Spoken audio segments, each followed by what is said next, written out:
Hello, welcome to this Classical Association conference. I've been asked to do a session on teaching A-level Latin language.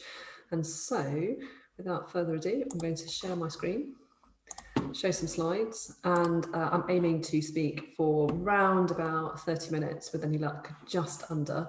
And we'll get started right away now. So yes, this is a session on teaching Latin language at A-level. It's going to have a particular focus on preparing or helping with unseen translation. I'm Katharine. I've been teaching at the Stephen Perse Foundation for quite a few years now, and I've put at the bottom of this screen my email, so please do get in touch if you have any questions or thoughts arising from this session. I thought I would open with the question, what is most difficult for the students? Because I've always found it helpful when planning teaching to begin by thinking about where the blocks or the obstacles are and how we can help students best navigate those. And I've put at the top of this screen my top 4 bullet points as to the things the students find hard or the things they get demoralised by, and therefore the things which we should bear in mind when planning our teaching. The first, absolutely, for students transitioning from GCSE, where they're used to that comfort of a vocab list and a fairly small number of words, it's a question of whether or not they're going to know all the vocab. And lots of students are quite intimidated by the idea that at A-level there is no vocab list. They're going to have to deduce some words from context. And of course, as we all know, with the greater complexity of language, there's the further difficulty that even if students know lots of vocab, will they recognise the right word in situ, and indeed will they be able to apply the right meaning in a way that suits the context.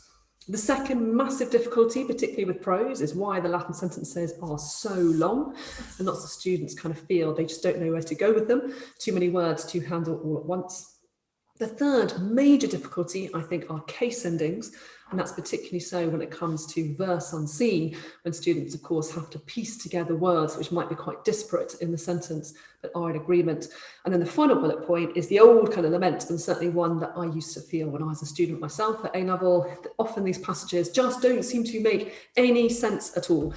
Someone will be talking in a piece of verse, and suddenly there's reference to, maybe it's a river, maybe it's a mountain, who knows, all these names, what's going on, all this illusion, all this myth, and it can be very difficult indeed for students to feel confident about navigating their way through. I've also put, however, at the bottom of this screen, things which maybe aren't quite as difficult or as problematic as we might think. And I don't want to misrepresent this. The things on the bottom 3 bullet points are indeed difficult in their own right. And often when I talk about teaching language at A-level, I spend a lot of time talking about how very difficult it is to acquire knowledge and how much teaching time we need to spend on knowledge acquisition, and that acquiring knowledge is often harder than making use of it.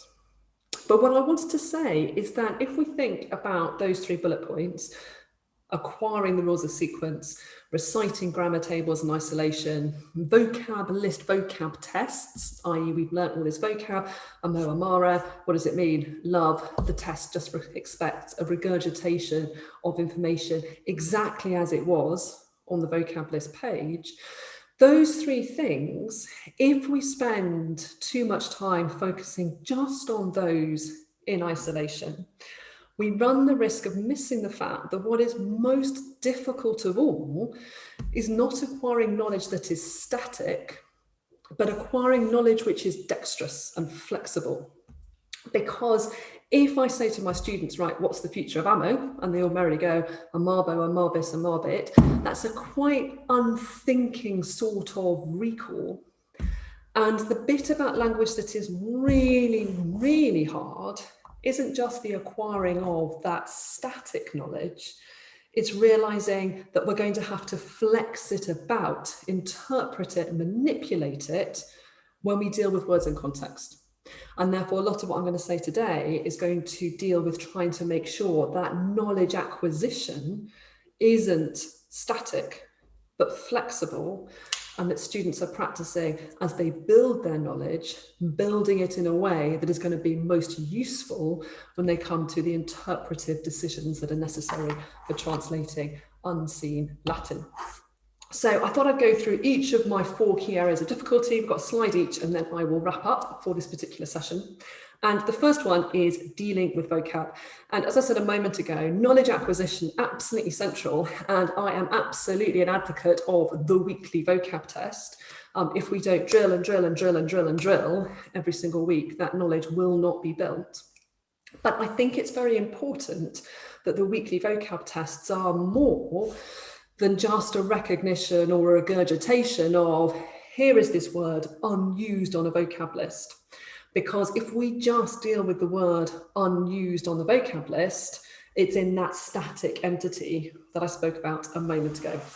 So the things then that I think are quite important to build into vocab testing. The first is that unlike GCSE, knowing the first three letters really, really, really is not enough.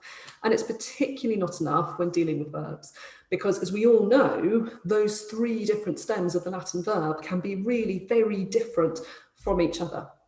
And not only can those three stems be very different from each other, but they're also pivotal in helping students to work out what bit of the verb that they have. So in testing vocab, if we just test amo, amara, amawi, amatum as a block, we're not necessarily testing the importance of stems. But if we say, what's the meaning of ammo and what's its third principal part, then we're starting to get the students to invest in realizing these words are going to change shape at the start as well as the ending when they meet them. It's also the case with verbs that dealing with their changing stems is only the first bit of the problem. And one of the things that it's important to be alert to is how very, very difficult verbs are in English, and how especially difficult verbs are in English in the passive voice.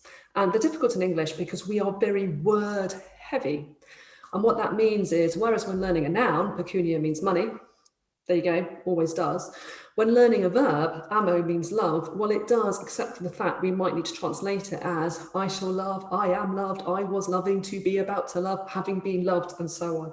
And students need a lot of practice in the manipulation of English verb forms, particularly the forms which we don't use every day in English, participles, different tenses of the infinitives, as I said before, the passive voice. And building a dexterity in manipulating units of vocabulary in English as well as Latin is very important.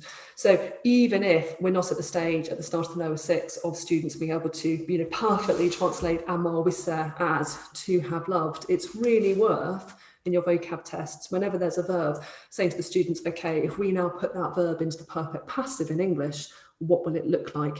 And gradually building confidence in handling those English verbs. The next thing that comes to the fore a lot at A-level is being alert to cognates. And of course, students have met these a little bit at GCSE, clam or shout, clam I shout, but it's much more prevalent at A-level. And of course, it's one of those areas where the A-level examiners expect students to be able to deduce that if they know the verb proficiscor, then they ought to be able to deduce that a profectio is a departure or a setting out. And I say to my students, part of speech is everything. And they need to be very, very wary of those slippery slides when a word moves from being a verb into a noun, particularly slippery, by the way, when it comes to those fourth declension nouns, which take as their stems the supine stems of verbs, justus and order, and ventus and arrival, and so on.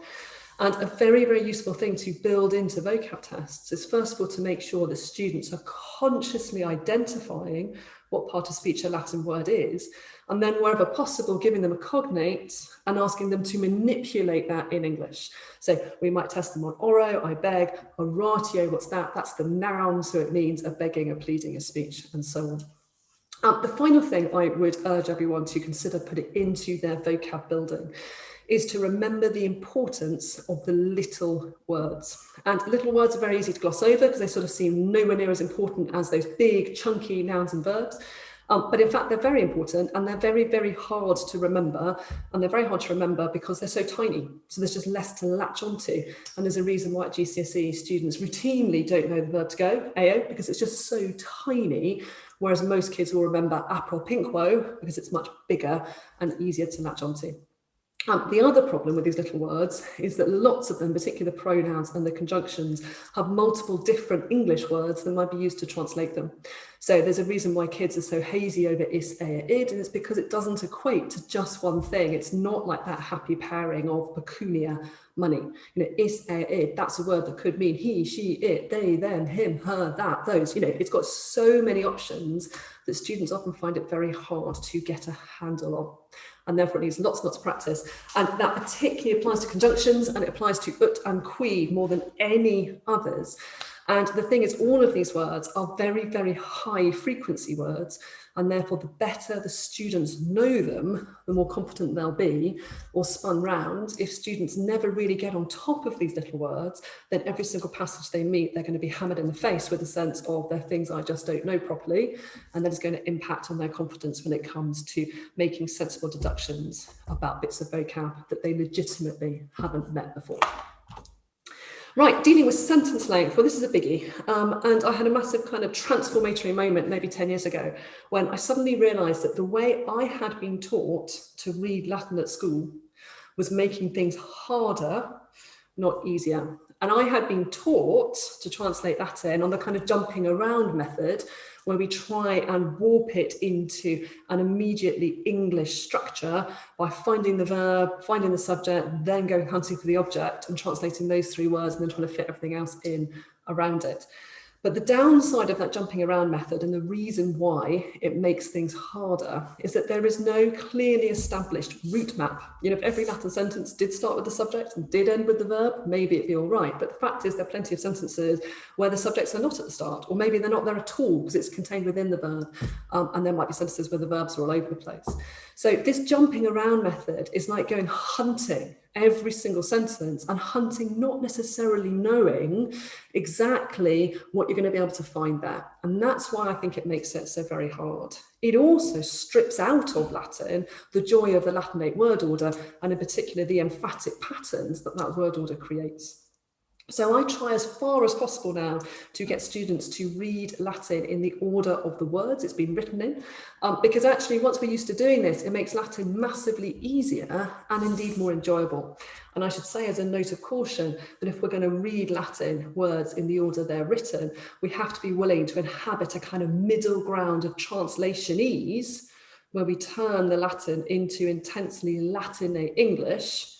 And then of course there's a final step to get it into idiomatic English, but that translation ease middle ground is a very important bridge, and I think we leave it out at our peril. So there are two core principles which make it easy or easier to read Latin in the order of the words. And the first is we have to have a way of dealing with a promoted accusative. That's the biggest departure between Latinate word order and English word order. And really the best way to do it is to encourage your students to think of a promoted accusative with the literal phrase as for the something. So if you look at my very simple example, Kaiser, Castor and Kendit, we can translate that as Caesar. As for the camp, he burned it. That's my translationese. I can then jump to idiomatic English and convert it into Caesar burned the camp. And what this means, if we do handle it as Caesar, as for the camp, he burned it, it means that we can deal with that accusative as soon as we meet it. We don't have to just leave it hanging, hoping we're going to come back to it when we finally found the verb. We can handle each word in turn. The second core principle of reading each word in turn is just sometimes we don't want to read words in isolation, and that's when they're very much part of a bundled phrase. And this applies to prepositional phrases and it applies to noun phrases. So students need to be drilled that whenever they see a preposition, they need to read on and bundle it with the noun phrase. And whenever they see a noun on its own, they need to read on just in case there's anything that's bundled with that. I.e., whenever they meet a noun, they need to read on and see if there's an adjective in the same case. Or indeed, if they meet an adjective, they need to read on and see if there's a noun in the same case. And they also need to be mindful for a dependent genitive, because of course the role of the genitive case is simply to tie one noun to another noun. And so if my students were doing either of these two sentences, obviously they're much more simple than what they get, but they're here for illustration only, they would go Kaiser, Caesar, add, that's a preposition, read on, find the noun, there it is, urbem, read on in case there's anything else. Yes, there is ingentem, in agreement with it, take that as a phrase. Now we can translate to the huge city, processit, he advanced, and then I can put it into decent English, Caesar advanced to the huge city. The second example is there to illustrate this idea of the dependent genitive when they meet filium, Kaiser, filium, as for his son, well, it's a noun, so we've got to read on just in case there's other words with it. And so too there's audarchem in the same case. Read on in case there's another adjective or a participle or a dependent genitive. And indeed, I get my genitives, ducis, read on, there's another adjective, fortissimi, and I know I've got to treat those 4 words as a block. Caesar, as for the bold son of the very brave general, he killed him. That's my translationese. I can now move into proper English. Caesar killed the bold son of the very brave general. And you'll actually start to see that if you drill students in this principle of bundling nouns and looking for their adjectives when they're reading prose, when they move on to verse, that thorny difficulty of pulling words together from different places will feel much more natural because the students will have been developing these skills on the way through. The final thing that I think helps students deal with sentence length above all is a real confidence with conjunctions, especially ut and qui. They will meet conjunctions in every single passage they do. And if they know the meanings of ut, qui, cum, dum, etc., better than they know anything else, they will feel much more at ease. Because actually, if you translate ut correctly as so that, you can forget all your rules of syntax for the purpose clause, and you'll still basically be on the straight and narrow, because in English, if we open the subordinate clause correctly, it'll probably shake into place just fine. So the conjunctions are absolutely pivotal. Right, third bullet point then, dealing with case endings. Well, what I would say at the outset here is that case endings are genuinely really, really difficult. They're far more difficult than verb endings. And they're really, really difficult for the following reasons. For lots of the verb endings, e.g. everyone's favourite, bam, bas, bat, students find it straightforward to remember them because there's a really solid sound pattern to hold on to where sound matches spelling. So if I say bam, bas, bat, every kid can then recognise that in writing, and a sound pattern that isn't used for anything else. If we think about case endings, alas, the reverse is true. First of all, the case endings are really tiny and they are largely vowels, which means they are far slipperier in their form. They're much harder to cling to in terms of how the memory works. But even more problematic than that, if as a teacher I say, oh, the ending is I, a native English speaker doesn't associate the sound I with the spelling AE, it doesn't associate the sound E with the spelling I, and so on. And therefore, when we refer to these case endings, unless we really work at it, we're not necessarily building the match between sound and spelling and recognition in written form that we need to. And then the third reason why they're really, really difficult is, of course, that the same spelling crops up in multiple places across different declensions, and therefore the whole thing is like this slip-sliding morass of complexity. So because they are so difficult, they just need loads and loads and loads of practice. But the thing that I found most useful is to make sure my students can recite them across by case, not just down by declension. Because in terms of using these case endings when reading Latin, what we're on the hunt for is a word in the accusative or another word in the genitive. We're never on the hunt for a first declension noun. And therefore, if students learn to think of accusative singular, watch out for the neuters, then actually what they've got is knowledge which is already in usable form, so that when, e.g., they then come across filium, they know that filium, accusative singular, I'm looking for anything that goes with it. Oh yes, that em, filium audarchem, those words will seem to stick together because they've been learning their case endings in bundles by case. And then the final thing is, as I've been saying all the way through, practice, practice, practice, practice. And actually this principle I was talking about before of prioritizing the bundling will really, really help, because if every single time when students read Latin and they see a noun, you say, right, what case is this noun? Recite for me all the parallel case endings.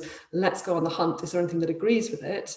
You'll be building a knowledge which is used to being used in the way that it needs to be for navigating these unseen's. Right, final thing then, dealing with sense, probably the hardest of the lot. And again, I had a big moment of a realization when early on in teaching, I was translating a passage of basic Latin with, I don't know, a year 8 class or something. And I got to the end of the passage and I said to everyone, right, come on then, so what's been going on in this story? And I suddenly realized that awful kind of lurch as a teacher, where you realize you don't know the answer to your own question. Because although I had gone through and translated every single word with the class, like most of the class, I had never bothered to turn those words into sense in my own mind. And I hadn't particularly bothered to follow the flow of sense to work out what the shape of the narrative actually was. And it's very easy for language lessons just to be words to words. And what students really have to do is kind of break out of that Google Translate-esque process and instead invest in turning words into sense, because they're never going to be good at understanding what a passage means unless they practice constantly turning words into meaning. And I find myself saying to classes all the time now, words into sense, words into sense. And the most useful way to get them to do that conversion of words into the sense that always just sits a little bit behind the words is to get them to paraphrase. And every sentence of Latin they do, particularly in literature lessons, what does it mean? In your own words, explain it to me like I'm 5. If students regularly invest in this conversion of words into sense, explaining the meaning, they'll find it much easier when the Latin gets harder to follow the flow of sense through. It's also the case that when they move on to poetry, it's worth their being very clear about the fact that poetry will stretch sense, and to be very clear about how it will stretch sense and why it's going to be harder to make sense of a verse unseen. And it's good if students are alert to the idea that poetry will use metaphor, it will use imagery, it will use allusion. And as a result, they kind of find that these writers constantly step to the side, that we might have a narrative all about love, but then suddenly we end up hearing about a tempest or a storm or, kind of swollen river. And being used to these side steps will help students be ready to step deftly with the poem and realise that the sense is kind of swaying a bit side to side. It's not just advancing in a linear way. Tied into that, of course, is unusual use of vocabulary. Students need to be ready to interpret words anew. And one of my favourite verse unseen's that I use quite a lot is an unseen, it's a bit of Ovid, where the word tristis is used, but not really in its meaning of sad, but in a sense of kind of grim or unpleasant. And it's a very good passage for making sure students realise that even the most familiar of words may well have a meaning which has been stretched by the poet. And of course, poetry is full of dramatic shifts in focus, partly, of course, because of the use of imagery, partly because of, e.g., the use of direct speech. And it means that students need to be ready for a poem to travel over more ground. And this becomes particularly acute, actually, in A-level unseens, where passages often had lines omitted.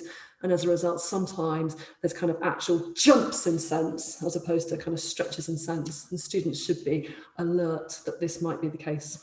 And then finally, cultural and literary awareness really, really does help. And so when reading literature with them, we can really sow the seeds for the language work. Because if students are used to the idea that, the Romans were absolutely in love with the countryside and would use agricultural or pastoral metaphors all the time to explain other things, if they're used to the idea of the lover-soldier trope and so on, if they're used to the fact that in Augustan poetry, Actium is kind of everywhere, it will help them deal with these big jumps in sense or these allusions or metaphors and so on. So that is pretty much it. I'm going to end it there. But as I said at the start, please do get in touch if you'd like to follow up on any of this. And I do hope you found this to some extent useful. And I hope you enjoy the rest of the conference. Thank you very much.